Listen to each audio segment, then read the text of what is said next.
to get in line ahead of you? Yes, like an entitled Karen. You can't use a dangerous instrument against another human being. Period. Grow up. This is Judy Justice.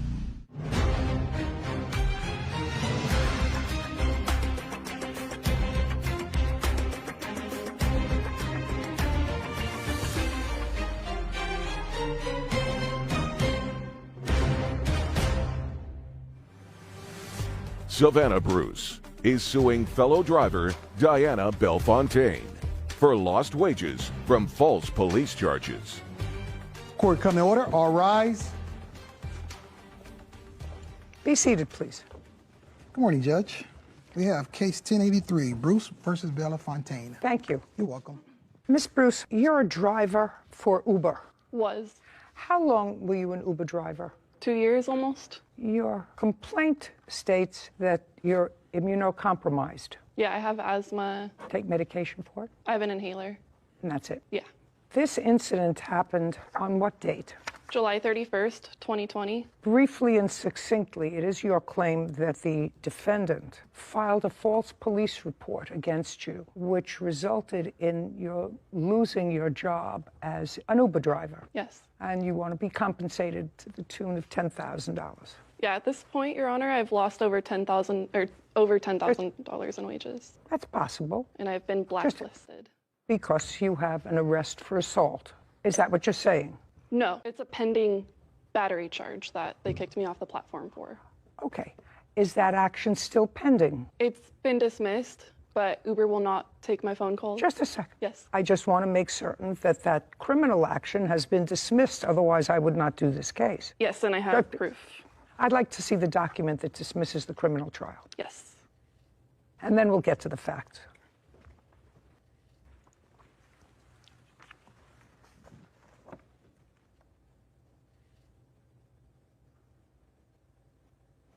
Oh, my dear. Okay, I'll get to this in a second.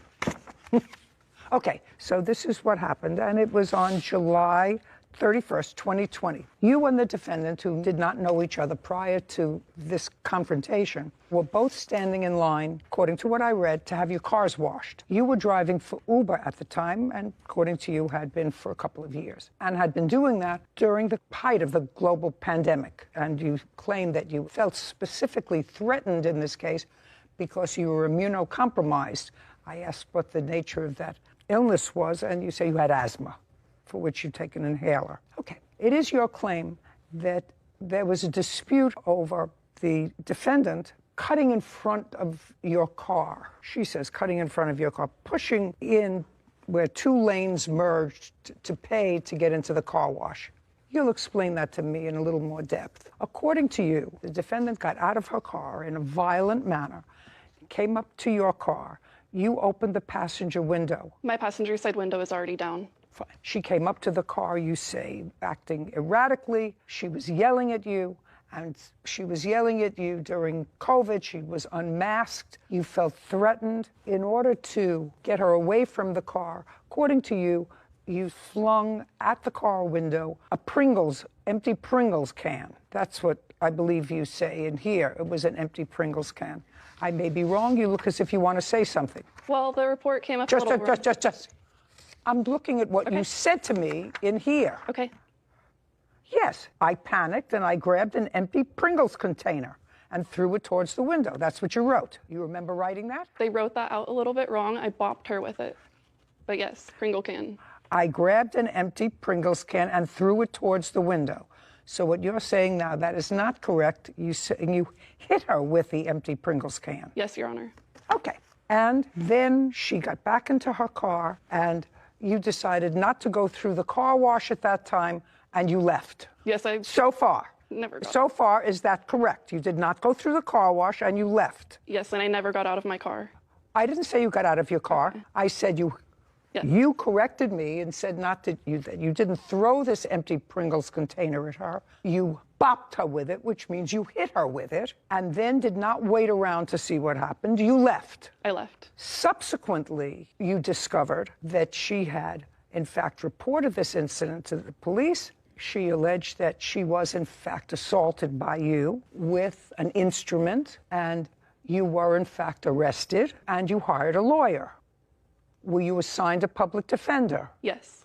Okay. And the public defender, according to this, had conferences with the district attorney. And the district attorney applied for a dismissal of this case in the interests of justice. You know what that means? Yes. Okay. Well, for those people who may be watching this, those millions of people, Lord willing, who are watching this program, interests of justice, so say the court in this case, in the people of the state of California v. Savannah Marie Bruce. After reviewing the evidence in this case, including the victim's statements, defendant's statements, and independent witness statements, the people conclude that the defendant committed a battery upon the victim. That's the way the court starts. When the defendant struck the victim with a metal water bottle, the defendant had other, less violent means to stop any threat that she felt. That's the conclusion of the court. However, the people also conclude that the defendant could have felt threatened by the victim's aggressive approach to the defendant's car. Therefore, the defendant would likely receive, if the case went to trial, a self-defense instruction. Therefore, she has a colorable self-defense, and the people are unlikely to secure a guilty verdict. That's a verdict beyond a reasonable doubt. That's not my standard here. The first thing that I remember learning as a child was sticks and stones will break my bones, but names will never hurt me. You can't pick up an instrument and use it against another human being. Period. End of discussion.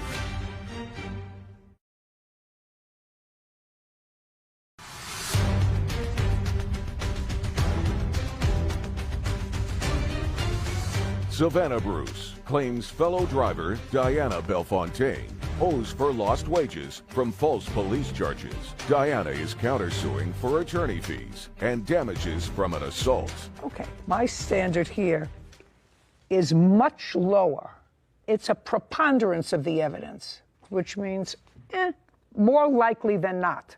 Not clear and convincing, not beyond a reasonable doubt.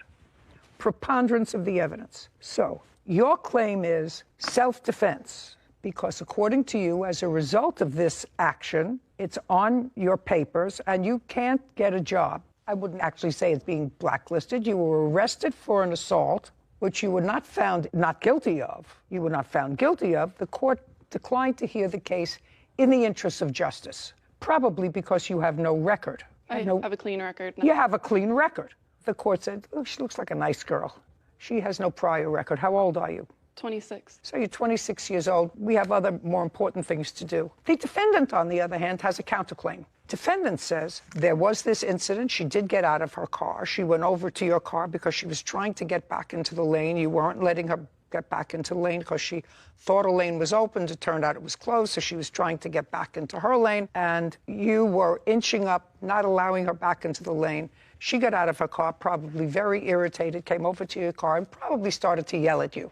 Would that be fair? That's true. Probably started to yell at you, because I know that you say in your answer, you went over to her and you tried to explain what you were doing, trying to get back into the lane because the lane that you thought was open wasn't open.